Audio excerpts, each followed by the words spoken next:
Well, hello, Nativity Bible Heads. It is Dr. Wayne, and it is time for a Sunday morning Power Bible Study, Lectionary Power Bible Study for the last Sunday after the Epiphany. The last Sunday means the one after it, we go to Lent. We are looking at texts. So typically when we are at that point of the last Sunday of Epiphany, we always turn to the Transfiguration event. Matthew, Mark, and Luke are very consistent in that they all narrate the events of Jesus' baptism, and his transfiguration. John, not so much. John mentions that Jesus was baptized, but he doesn't really narrate that Jesus was baptized, and there's no transfiguration in John. But in the Synoptic Gospels, the Transfiguration plays a very significant account. It's like the midway point, usually, of each gospel that's narrated. Now, we're going to be in Genesis 34. We're going to be looking at Psalm 99. We're going to be in 2 Corinthians chapter 3 and Luke chapter 9. We're going to start with the Old Testament passage from, I said Genesis? I meant Exodus. Exodus 34. And it's, anytime we're dealing with Exodus, we got to remember that what we're dealing with is Moses leading the people. Remember, Exodus is where they actually left. That's what Exodus means. Exodus is when they actually left Egypt. They wandered in the wilderness, and they go to Mount Sinai. And they stay at the foot of Mount Sinai for quite a while. If you read the narrative straight through, Moses goes up and down the mountain about 5 different times. This is one of those. In Exodus 34, verse 29. Moses came down from Mount Sinai as he came down from the mountain with the 2 tablets of the covenant in his hand. Oh, by the way, this isn't the first time he came down with the tablets. Remember, the first time he came down with the tablets was when the golden calf incident was going on, and he breaks the tablets, right? Well, this isn't that time. This is after that. As he came down from the mountain with the 2 tablets of the covenant, by the way, that word covenant is very interesting because it doesn't really mean commandments. It means more like treaty. We all know what a treaty is, right? It's something that is usually hammered out between people who are at war, right? And it's kind of like a cessation of hostilities kind of a thing. And okay, it says if we're going to get along, this is what's got to happen. So that's the word that gets translated as covenant. And it's a very ancient kind of a word because it really points to the fact that salvation has happened, okay? The Lord has saved them. Salvation is in the background. The question now is, how do we properly respond to God having that salvation in hand, okay? So he comes down the mountain with the 2 tablets of the covenant in his hand. Moses did not know that the skin of his face shone because he had been talking with God, okay? The word shone there is probably, I had a better word for that, and I can't remember what it was. More like radiant. It's like it was radiant. Ooh, remember, how people will say that, sometimes they'll say of pregnant women that they're glowing. Well, it's kind of that. So, yeah, the face of his skin shone because he'd been talking with God. Now, this is a part of our text for the last Sunday after the Epiphany, the Transfiguration, because we're, as you may recall, when, and we'll see this when we read Luke, that when Jesus was in his transfiguration, that his face also shone. So this sets a kind of a paradigm, if you will, for that event. Verse 30. When Aaron and all the Israelites saw Moses, the skin of his face was shining, and they were afraid to come near him. Fear is a human response to divinity. And the glowing face is something that had them know that, wow, he's been in the presence of God. No other explanation for it. This is the way that works. Verse 31, but Moses called to them, and Aaron and all the leaders of the congregation returned to him, and Moses spoke with them. We're not told what he told them. Afterward, all the Israelites came near, and he gave them in commandment all that the Lord had spoken with him on Mount Sinai. And there was more than just the 10 Commandments, by the way. There was the whole thing about building the tabernacle, and all kinds of other commandments were given up there. It wasn't just the 10 words, the Decalogue, as we call it. It was much more than that. Verse 33, when Moses had finished speaking with them, he put a veil on his face. Now, the word veil, I know, when we hear the word veil, we think of scarves or, like see-through things like an I Dream of Jeannie or, some sort of a diaphany. No, it's like the word mask. It's the same thing as mask, okay? We know the word mask today, don't we? Yes, we do. So yeah, he put a mask on his face, okay? So you don't want to picture him like, putting a scarf or it could be. You've seen the way in the Middle East they will wrap around their face, and so all you can see is their eyes. Yeah, well, that's kind of what we're talking about. But the word mask communicates it as well, especially since it's got so much today in today's day and age. It's got so much connotations. It's like, okay, well, let's get comfortable with that. All right.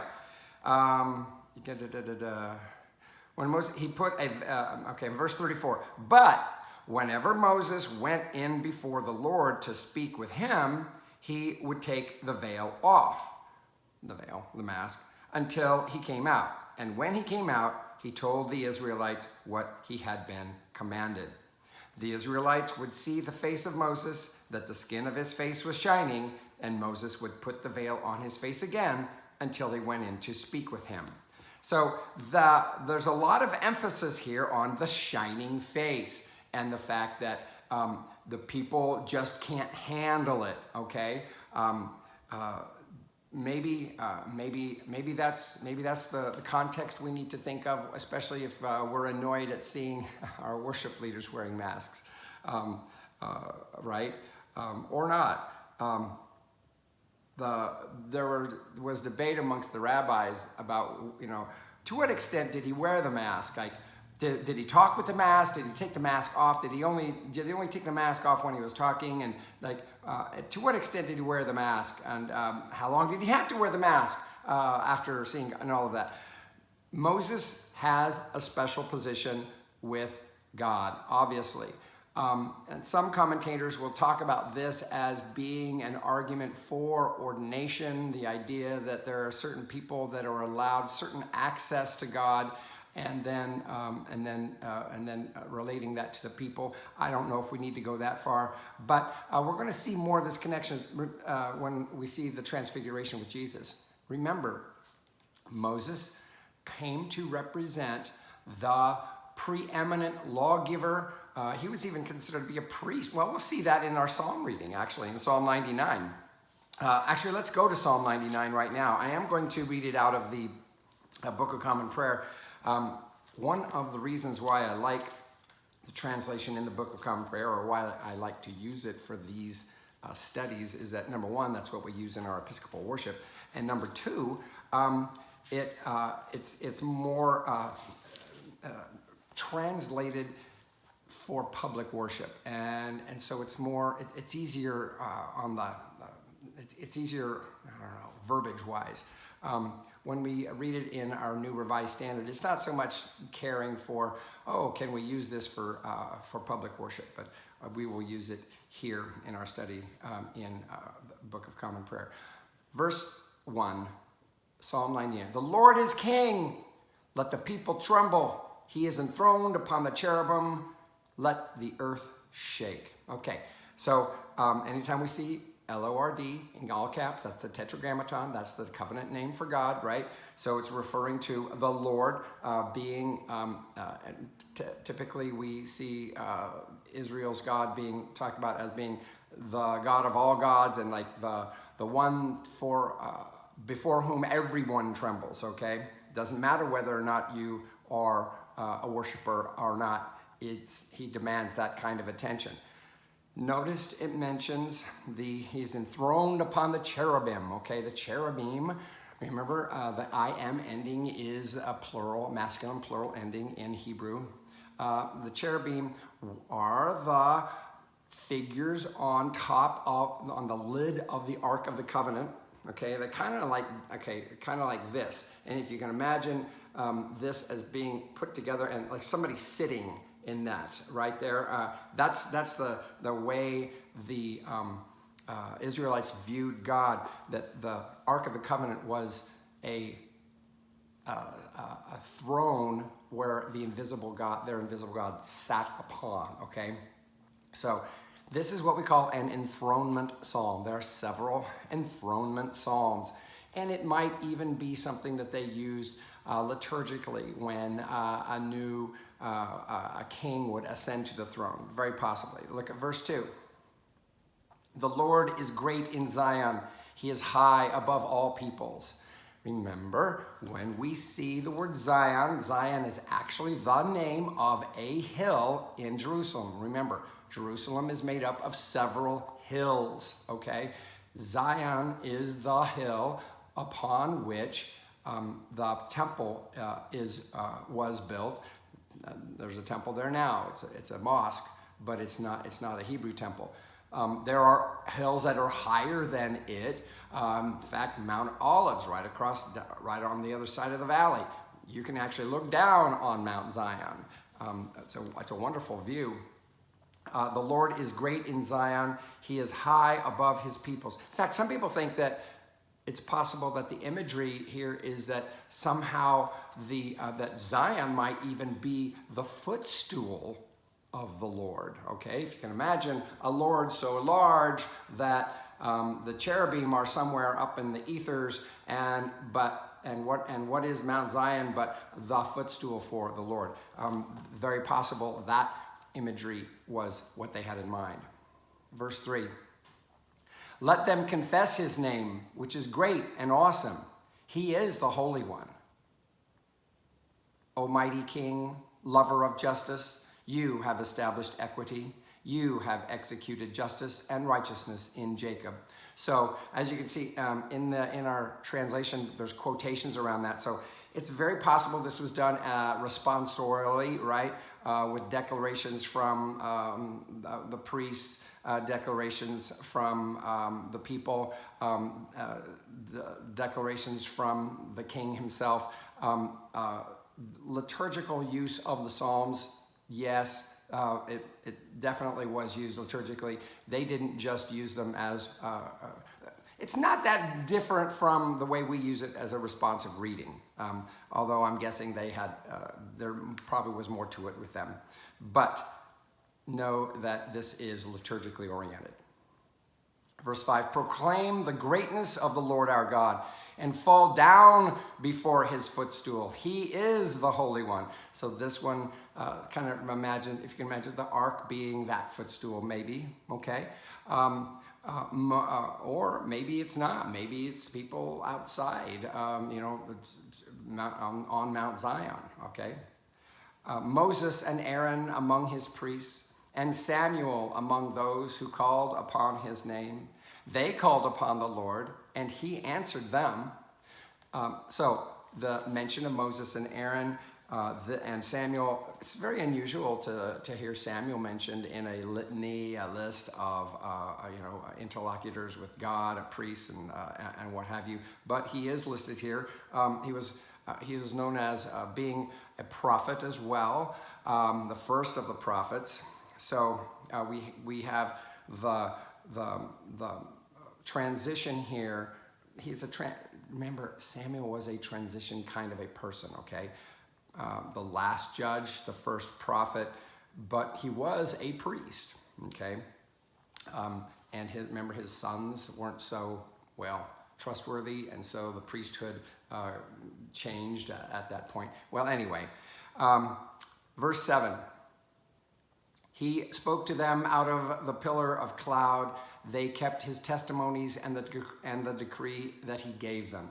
The mention of the pillar of cloud, yes, it recalls the Exodus, where we saw that the pillar of cloud was something that guided them. I can't remember if the pillar went behind them. There was a pillar of cloud, and then there was a pillar of fire. I can't remember which one before and which one after, but it brings up that imagery of the Exodus, and it also provides the imagery for what we get when we read the Transfiguration story with Jesus. Verse 8, O Lord our God, you answered them indeed. You were a God who forgave them, yet punished them for their evil deeds. Could be a congregational kind of response. If it is in quotations, it's one way of reading it.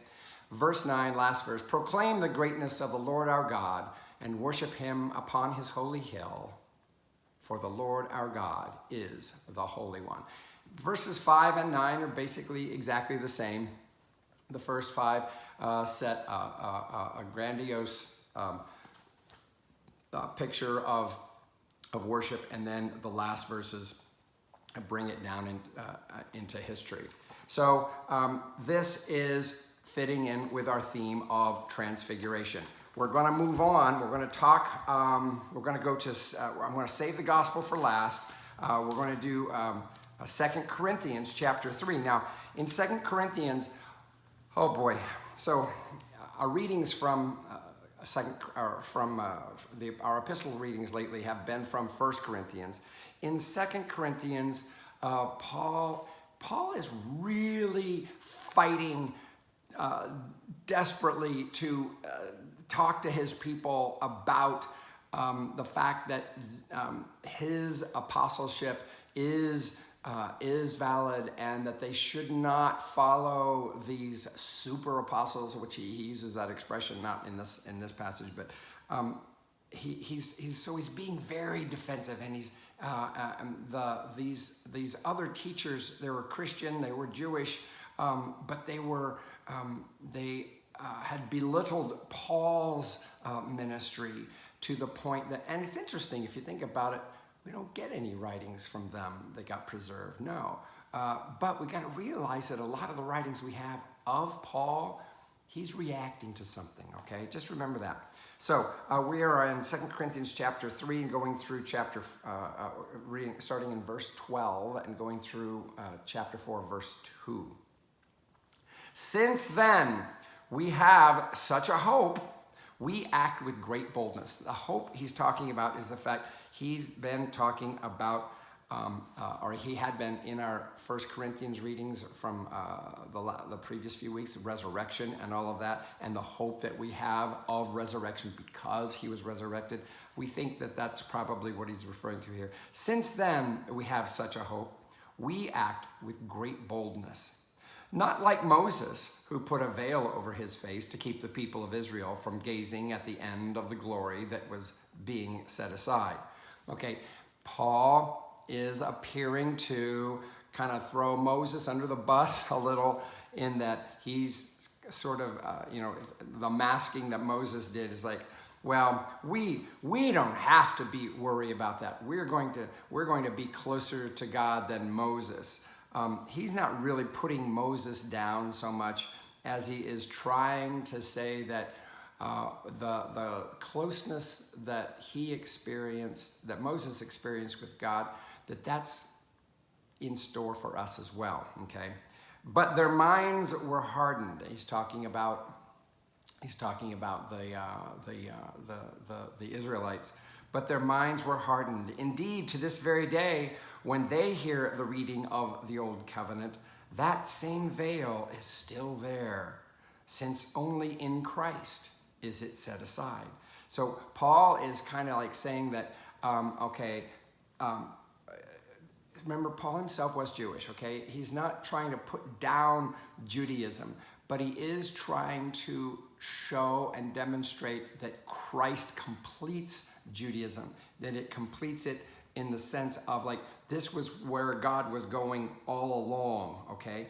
And now he's suggesting that that veil was an encumbrance, okay? And and he takes it from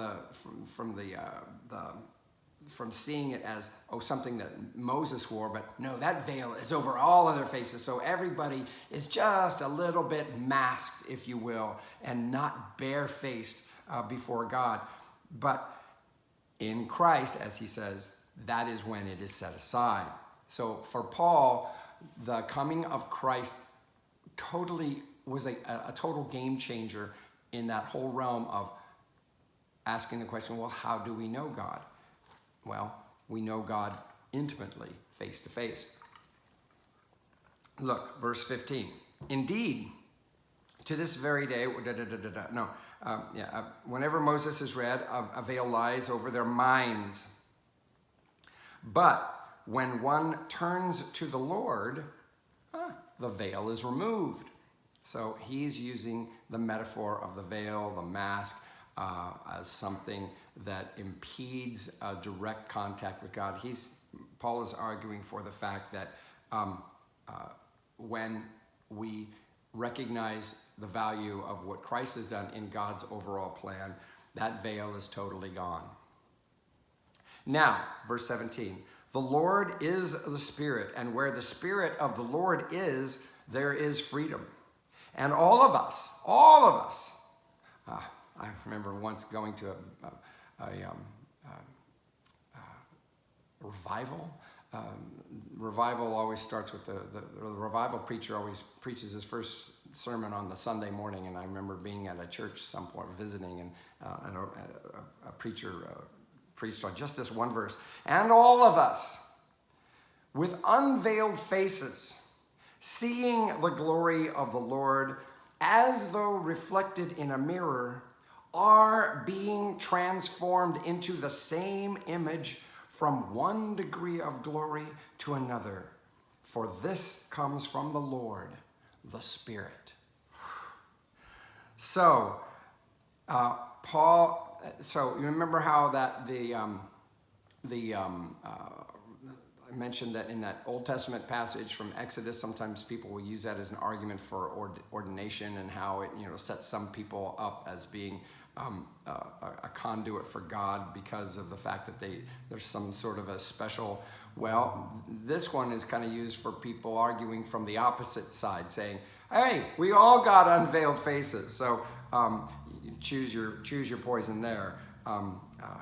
This is what he is. So this verse of 3:18. I remember some guy did a whole seminar, whole series on just this, the idea that we have an unveiled face, is seeing the glory of the Lord as though reflected in a mirror. Really? Can you imagine?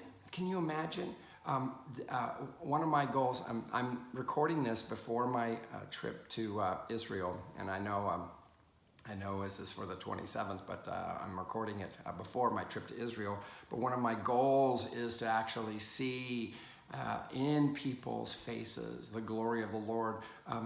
Can I do that in Phoenix? Yeah, I could. But I'm not really living in pilgrimage in Phoenix now, am I? No, I'm not. So this is what one of the things that Paul turns me on to. All of us with unveiled faces, seeing the glory of the Lord as though reflected in a mirror. It's like, can we look in the mirror and see ourselves and also see the Lord? What a great idea, right? Well, this is what Paul suggests is possible, because he says that we are being transformed into the same image. Oh, yes, This is what gives us hope as human beings, as people loved by God. The idea that we are being transformed, whether, it doesn't matter whether or not we like how we look in the mirror. You know what? What's really happening? You know what's really happening? Yeah. We are being transformed into the same image from one degree of glory to another. For this comes from the Lord, the Spirit.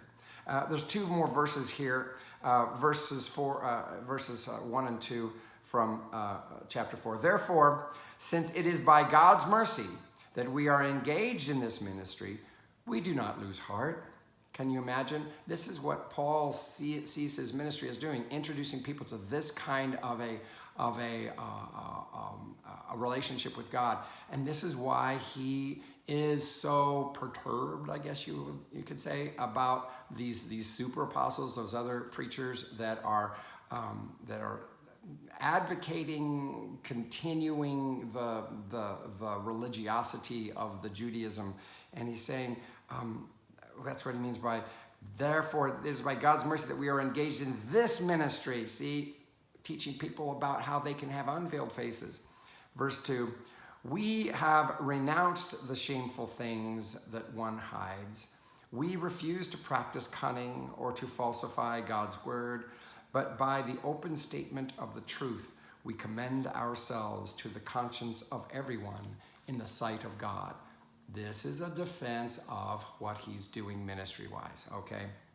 So this is, and that clearly comes out in the end. And he's trying to distinguish what it is that he has to offer as a minister as opposed to these other people. Okay, we are moving on to the gospel. This is in Luke chapter 9. It is the story that Luke conveys of Jesus' transfiguration. And it begins in chapter 9, verse 28. And we're going to go through verse 36. There's an optional thing of verses 37 to 43, but we're not going to do those. Now, about 8 days after these sayings, right there, 8 days after. This isn't just a happenstance, kind of like, oh, Luke was looking at the calendar. And no, the 8 days is very significant. 8 days. What does 8 days mean? 8 days mean a full week and then the day off. Easter is considered an 8th day kind of a celebration. Why? Because of the fact that the resurrection happened on the first day of the week. And then, so the 8th day is the 7 days after, celebrating that again, okay? So the idea of the 8th day is kind of a resurrection idea to begin with, anytime 8 days is mentioned. And so some scholars will contend that what we have in the Transfiguration story is a misplaced or a whatever, however you want to call it, but a resurrection appearance kind of a narrative, but that it's been put in the midst of Jesus' ministry. I don't know that we necessarily need to go there, but the fact that Luke says it's 8 days after he's the only gospel writer that does this. Remember, only Matthew, Mark, and Luke have a telling of the Transfiguration. Only Luke is the one who mentions anything about 8 days, okay? And all of the stuff that happens before that, it's like there's no logic of why it would be 8 days later. It's clearly symbolic that what we're getting here is a proleptic view of the reality of who Jesus is. Okay. Now, about 8 days after these sayings, Jesus took with him Peter and John and James and went up on the mountain to pray. Jesus does a lot of things in Luke significant that happen after prayer, okay? Choosing the disciples, getting baptized. Here, the Garden of Gethsemane thing, he was praying, right? So this is a signal in Luke's way of narrating that something big is going to happen. So, and he takes, Peter, James, and John who consistently seem to show up as that inner circle around Jesus. And while he was praying, notice this, while he was praying, the appearance of his face changed, and his clothes became dazzling white. Obviously, this is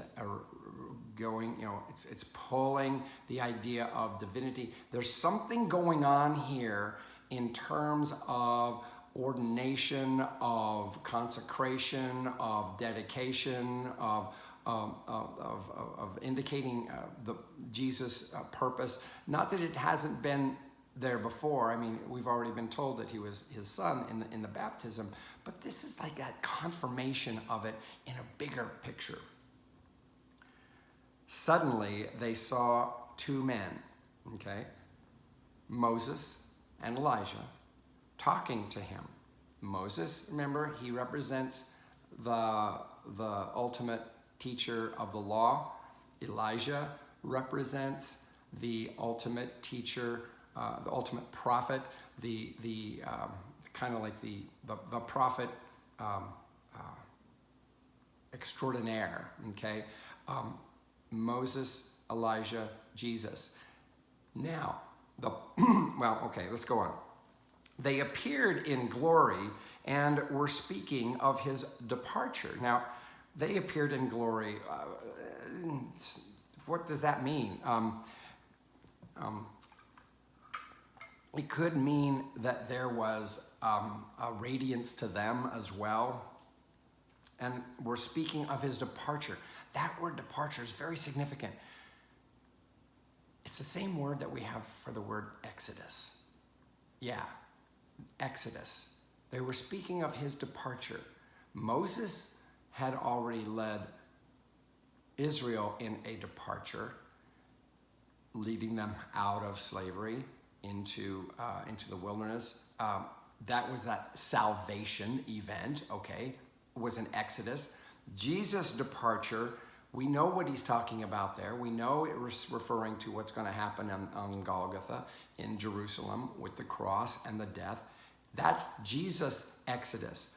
That's his thing that is the Exodus par excellence, okay? The departure, the saving, the act that he is going to accomplish, okay? They were speaking of his departure, which he was about to accomplish at Jerusalem. Now Peter and his companions were weighed down with sleep. We have seen them weighed down with sleep many times. We will see them eventually in the Garden of Gethsemane. But the theme that seems to come about a lot is that as God is doing what God has to do to save our sorry souls, we are just doing what we do as humans. God is still at work. We don't have to do anything to get God to do what God's doing, okay? I think that's the significance of the sleep. Now, Peter and his companions were weighed down with sleep, but since they had stayed awake, so here it's like saying, it shows them as sleepy, but yet not totally, like maybe they're in this little dreamy dreamland kind of a situation, right? They saw his glory and the two men who stood with him. So they witnessed to that. The epistle, 2 Peter, talks of it as though 2 Peter was written by Peter, possibly was, and testifies about seeing his glory. Okay, and the two men who stood with him, just as they were leaving him. Okay, just as so Moses and Elijah, just as they were leaving. So there's this meeting on the mount.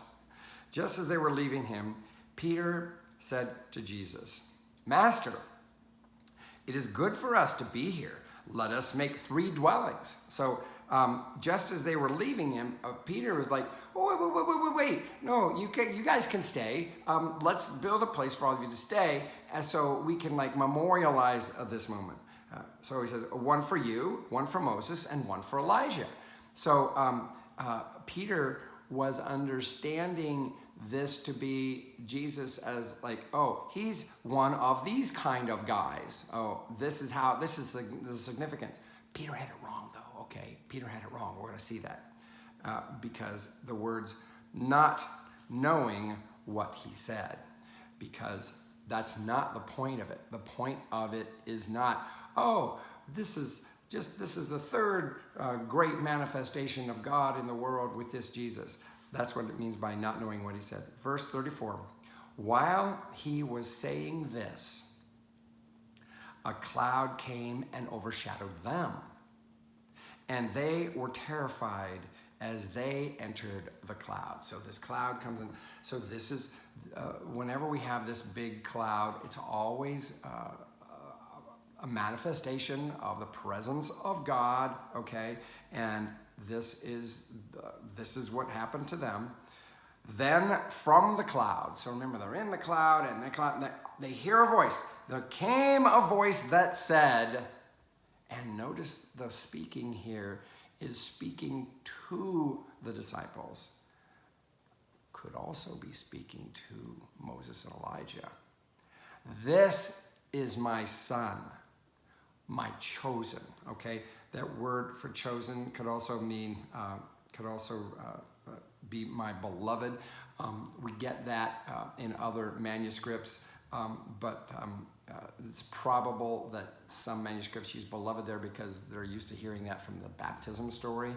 But this is my son, my chosen. Listen to him. So Peter, remember, he's all in this world of, oh, this is great. Let's build 3 dwellings. Oh, this is great. We got 3 great teachers. And it's like God is saying, Peter, this is my son, my chosen. Listen to him, okay? Those other guys, they were great. They had their role and they did a great job. And yes, we got to just let them pass because this is my son, my chosen. Listen to him, okay? This is very significant.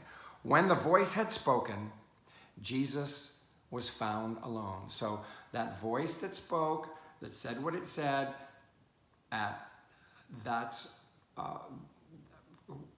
when it was all done, Moses and Elijah gone. Like I said, I never asked this question before, but it's very possible that's something they heard as well, although we're not told that. It's meant more for the disciples, obviously. This fits in with what the early church had to deal with like deciding, oh, are we going to be Christians who are Jewish, or are we going to be Jewish kind of Christians? And it is spoken in this way to relieve anyone of feeling a need to bring that all of that past, all of that the legalism from the past with them forward. This is my son, my chosen. Listen to him. When the voice had spoken, Jesus was found alone, and they kept silent, and in those days told no one any of the things they had seen. So in Mark, we have a thing where we're told that Jesus sternly tells them not to tell anyone. Luke doesn't have to tell them that. It just says bluntly, oh, so they lived with the reality of something that they had witnessed, that they had seen, probably not totally understood, but did not talk about. This is the nature of the Transfiguration. It is a celebration of God's deigning to humanity, and the closest we can get to God is in this kind of form. This is old imagery, and it doesn't bespeak of a world that we can relate to so much, because we don't relate to God as being something that exists in cloud and pillar of fire and on a mountaintop. But these images are metaphorical, and they do describe the fact trying to describe as best. Human language struggles to describe divinity because we're just not, because we're just so limiting, okay? And God is so unlimited. So therefore, we have to really strain to try to get anything communicated about divinity. And in this case, that Transfiguration, it shows, trying to show that divine human encounter and how it is all, God's representative on earth is wrapped up in who Jesus is, and we can depend on that. We can trust that. This is the voice of God speaking. This is my son, my chosen. Listen to him. Yeah. Doesn't mean we disregard everything previous, but Jesus is why I say he is the hermeneutic through which we read the entire Bible. Yes, even the Old Testament. Because of this, he is my son, my chosen. Listen to him. So this is our lesson. This is what Transfiguration is about. Transfiguration is about us being that glory of God, of knowing that we are being transformed into the glory of God. We want others to see God through us, if that's possible. Think about that. How is it that people can see God through you? How are you doing at that? Can you even let yourself be seen as something that somebody can see God through? That's your challenge from Transfiguration Sunday. So that is it for the 27th of February, the last Sunday of the Epiphany. Until next week, peace.